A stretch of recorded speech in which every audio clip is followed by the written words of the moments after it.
Hello again, everybody. Welcome to the Backbone Podcast, where common sense still makes sense in a world that is sick and only getting sicker. Hope you had a great weekend. Today, we come to you with not sad news. Not sad news. It's going to be the celebration of one of America's greatest actors and the passing of the great Robert Duvall, the Oscar-winning actor, dead at the age of 95. We all know the roles. Godfather, Godfather 2, Apocalypse Now, uh, Tender Mercies, he wins the Academy Award for that, and countless others. He was a wonderful, wonderful actor who had this versatility to be the quiet consigliere of The Godfather and a maniac colonel in Apocalypse Now. He was in a film called The Apostle, where he plays one of these preachers. It was almost as if he morphed into that preacher. The way the chanting and the way these guys preach on stage, not stage, well, it is a stage, to their congregation. He was magnificent in all these movies. Even those Lonesome Dove things, and I kind of like those cowboy movies. He was brilliant at it. It was so believable. He was wonderful in a movie called Open Range with Kevin Costner. There's a great shootout scene at the end. Little long movie, but he was just great in it. He was great in everything. And the way he held up with Brando and Pacino and all those guys in The Godfather, he was the man.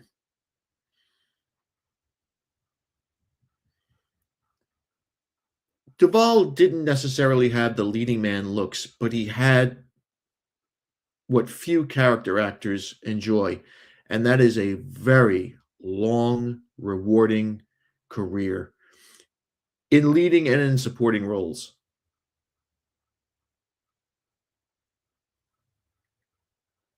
He began his career, of course, in 1962.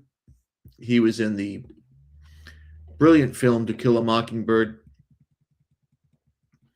And from there, Duvall created a gallery of unforgettable portrayals. He earned seven Academy Award nominations. And as we said, he wins for Tender Mercies in 1983. Tender Mercies, if you don't know, he was like, he plays this down and out country music singer who, kind of makes it big again, kind of makes a comeback. He also won 4 Golden Globes, including one for playing the cattle drive boss in the 1989 miniseries Lonesome Dove, a role that he had said in many interviews was his favorite. He just looked like one of these rustling cowboys. But everybody will remember him for his role in The Godfather, released in 1972. It established him as one of the most in-demand performers in Hollywood. He had worked with Coppola in a film called The Rain People. James Caan was also in that movie. And the director chose him as Tom Hagen in the mafia epic that featured Pacino, De Niro, among others.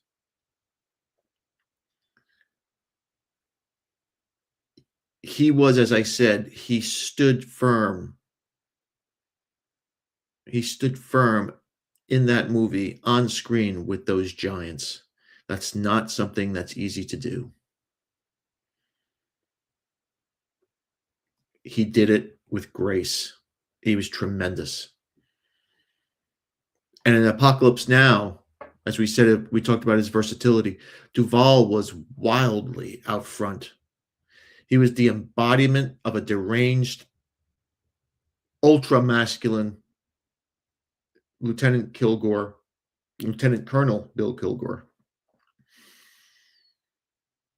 who enjoyed not only the war in Vietnam, but he enjoyed surfing and bombing raids on the Viet Cong. And Duvall required a few takes for this most famous passage in the movie that we will show you later.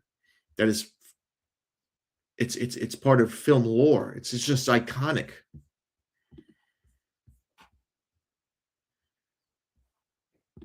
It's of course the iconic film part here that I will show you that everybody remembers, everybody enjoys, and everybody recites. And here is a piece of Robert Duvall as Colonel Kilgore. Smell that? You smell that?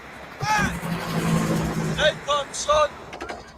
Nothing else in the world smells like that.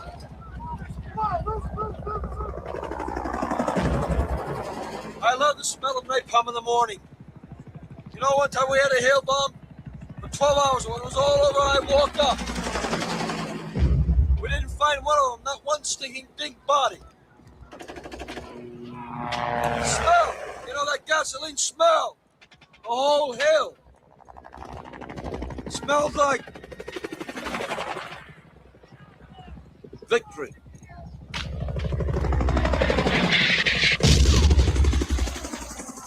Someday this war's gonna end. Masterful, like he wasn't even trying. Like he wasn't even trying. And we don't have actors like this today anymore. These young guys just don't have that charisma, that way of commanding a screen, the delivery. Do you notice that when the bomb went off there, all the other soldiers or characters in the screen, they kind of flinched, but not him, because it was a symbol that he was so numb to the war, so numb to the battles and the bombs and the bodies, that he was just, it didn't affect him anymore. That's what his character was like. He was, of course, if you saw Apocalypse Now, the Martin Sheen character steals his surfboard and he goes on a manic search for the surfboard. That's the only thing he cared about. He cared about the surfboard. He didn't give a shit about the war. He didn't give a shit about how many of his guys died or how many Viet Cong died or Vietnamese died.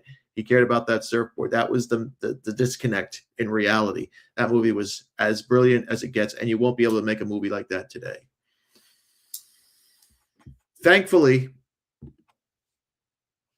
Duvall died peacefully at his home Sunday in Middleburg, Virginia. We should all be so lucky. He is survived by his wife, Lucinda. I don't know how many children he had. I didn't go do a deep dive into that. But he was an actor that he did his role and he went home.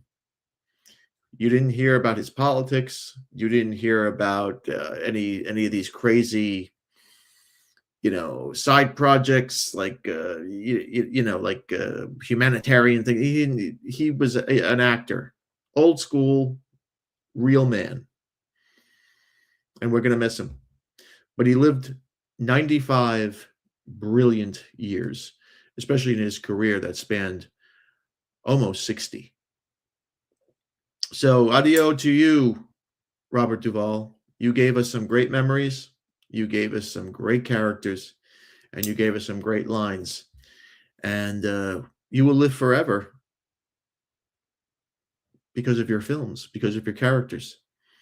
We will see him all the time. Anytime you put The Godfather on, you will see Robert Duvall in there.